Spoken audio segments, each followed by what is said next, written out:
Welcome to Permaculture Pastures. We're a hairstylist and a social worker who grew up in the suburbs and have no experience farming. So far, we've learned everything we know from watching YouTube videos, asking a lot of questions, and a whole bunch of trial and error. Our son is what gives us our drive. He struggles with severe sensitivity to toxins in his food and environment, and this farm began as our journey to give him a better life.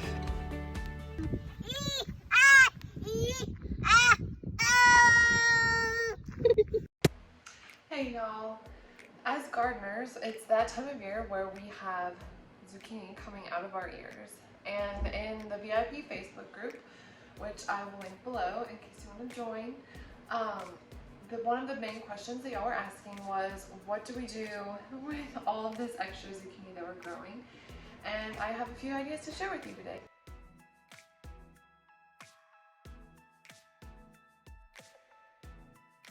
So what are we going to do with all this zucchini? Well, currently, my personal favorite is zucchini chips. I don't know about you guys. If you're in Texas, you probably have this same problem. But chips and salsa, I want to eat it all the time. I also want to eliminate corn chips in my diet, but I don't want to give up chips and salsa. So I have been making zucchini chips to eat with my salsa. It might sound a little bit strange. I don't know if y'all have had like sweet potato chips before. It's a similar concept. They don't taste as strong, they don't taste as sweet.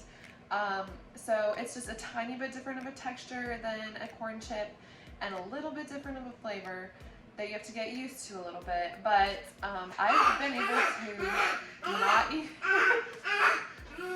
Little Miss is down here helping me. I've been not eating corn chips and just using zucchini chips for my salsa. So I'm going to show you how to make this today. One thing, when I started making the zucchini chips at first, I cut them super thin. Like, I was trying to get them paper thin. And it actually ends up sticking to the dehydrator. So you don't have to cut them as thin as you may think. You can get them pretty thick, and the dehydrator will still dehydrate them. They will still have a nice crunchy texture for your chips. And it's way easier to cut them when you can cut them nice and thick instead of trying to get them all super paper thin. So this is my dehydrator. This one has actually been going since last night, so these are about halfway done.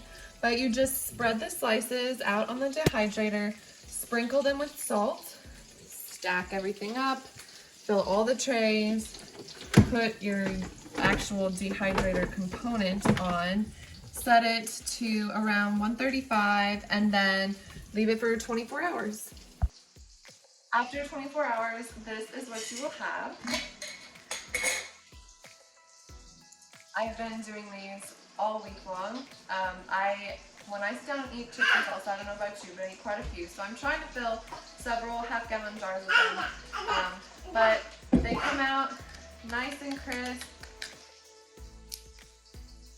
Great for dipping in salsa. This jar probably has 12 or 15 squash in it.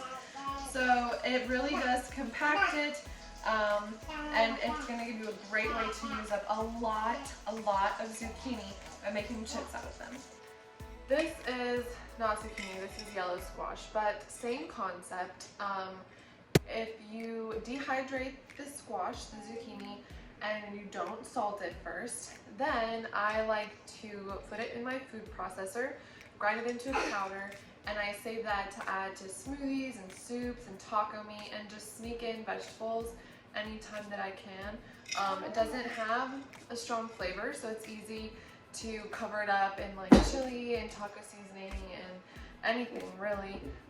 It doesn't make a weird texture if you grind it into powder, so that's one way that I do it. So I dehydrate it first, and once it's been dehydrated and I have a good bit of it ready to go, I will put it into my food processor and make a powder.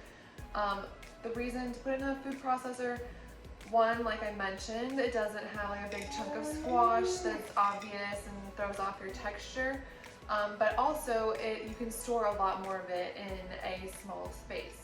Okay, so I'm just gonna take, I usually do like 1.5, 2 cups at a time, put it into my food processor. I've got some yellow squash and some zucchini in here. and we're just going to blend this up into a powder.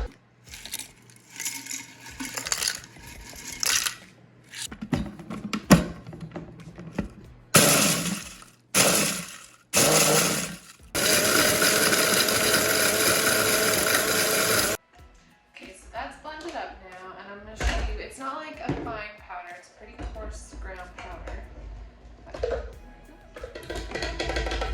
Kind of like, looks like anywhere from fine powder to kind of dehydrated onion sort of texture. So, but as you can see, the 2 cups of squash that I put in here is now reduced to like half a cup of powder. So it's a big space saver, easy to slip veggies into anything down the road, and it's a great way to make your zucchini shelf stable. I'm just going to transfer this into a big jar. My goal, personally, over this summer is going to be to fill this half-gallon jar with squash powder, either yellow squash or zucchini squash. I've got my handy food processor here.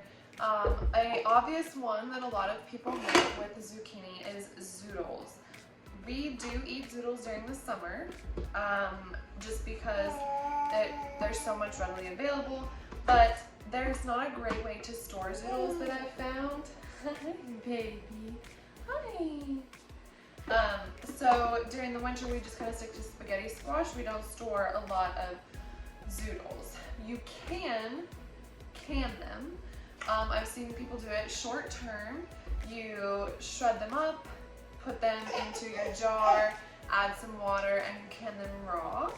And then you do the cooking kind of really quickly, like a shorter cook on them when you get them out of your jar and you're ready to eat them later. If you're super picky about texture, it's not the best option in the world. So if you're going to store zoodles, I would personally do that in the freezer. Like I said, we don't really store zoodles because we'll just go ahead and grow spaghetti squash, which are shelf stable over the winter, and use that for our pasta kind of replacement over the winter. The reason I have my food processor out is because I like making zucchini latkes or zucchini fritters, what have you, instead of like a hash brown or something. And those I can because the texture is not as super important. You're not trying to get like that fresh, raw zucchini texture. Hi. So we're gonna use the food processor to grate up some zucchini.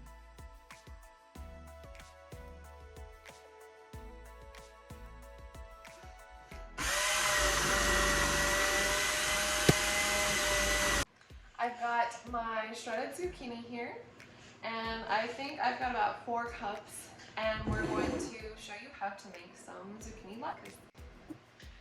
Sometimes I will also puree the zucchini. So I leave my bottom blade attachment underneath of my shredder attachment on my food processor, and it will it's almost like a puree. And then this can be canned also. And that's great to just grab off the shelf, again, for smoothies and soup and things like that. I find it's less work, less storage space, less jars used to do the powder. So I don't do a whole lot of canning the puree, just because I'd rather do the dehydrated powder. But if you don't have a dehydrator, this is an option as well. So I've collected all of the scraps that are kind of on the top that don't shred up. Peels, stems. I keep a cup of all the scraps on the counter so that later I can take it out all to the compost. So I have 4 cups-ish, 4 or 5 cups of shredded zucchini.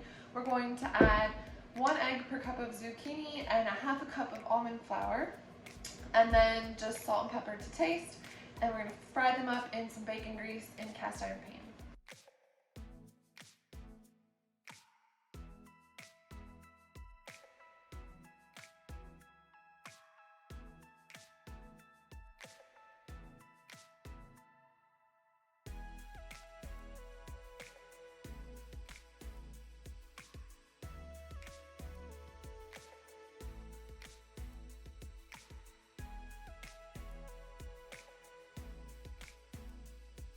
that we've got that all mixed up, we're going to start heating some bacon grease in the cast iron.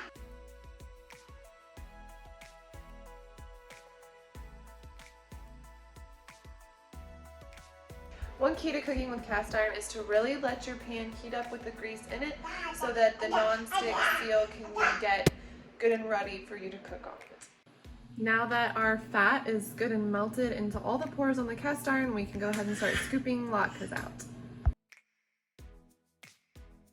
It just takes about 3 to 5 minutes on either side.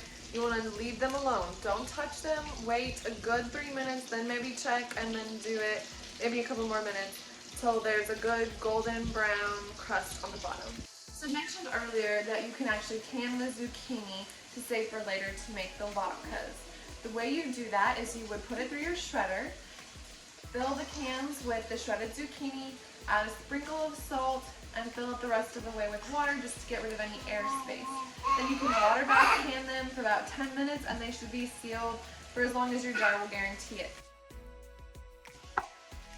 Latkes are done. Just want to show you the inside of the latkes. So they kind of look like hash browns, like a hash brown patty kind of. I know the color is a little bit different, but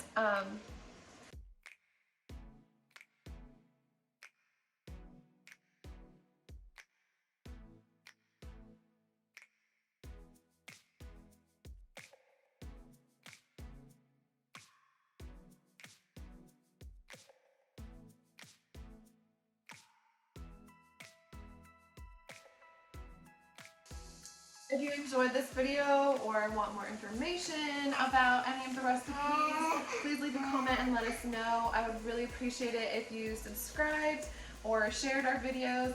I know a lot of people are always looking for ways to use up some zucchini besides zucchini muffins and zoodles.